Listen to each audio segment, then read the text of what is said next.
मत्ती 21 बाब 22 आयत। और जो कुछ दुआ में ईमान के साथ मांगोगे वो सब तुमको मिलेगा। दुआ एक ऐसा अमल है जो हमें खुदा से रूहानी तौर पर जोड़ता है। ये एक ऐसा राबता है जो सीधा हमारे और खुदा के दरमियान होता है। इस अमल में बड़ी कुव्वत होती है क्योंकि सिर्फ ये ही हमारी आवाज़ हमारे निजात दहिंदा तक पहुंचाती है।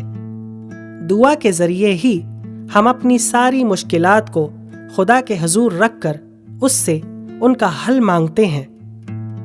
खुदावंद कहता है कि दुआ ईमान की मजबूती के साथ मांगो और यकीन रखो कि जो कुछ तुमने मांगा वो पा लिया। हमारे लबों से निकलने वाला हर एक लफ्ज खुदा सुनता और समझता है।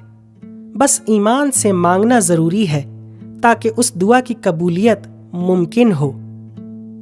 दुआ एक रूहानी सुकून भी है जो बेचैन दिलों को राहत देती है। जब भी हम मुश्किल सूरत हाल में अपने खुदा को पुकारते हैं वो हमारी सुनता है और हमें मुसीबतों से निकालता है। दिल, यकीन और सच्चाई से मांगी दुआ कभी ज़ाया नहीं जाती है। बस जो भी मांगो इस यकीन से मांगो कि जो हमने अपने आसमानी बेइंतहा प्यार करने वाले बाप से मांगा वो हमने पा लिया। आमीन।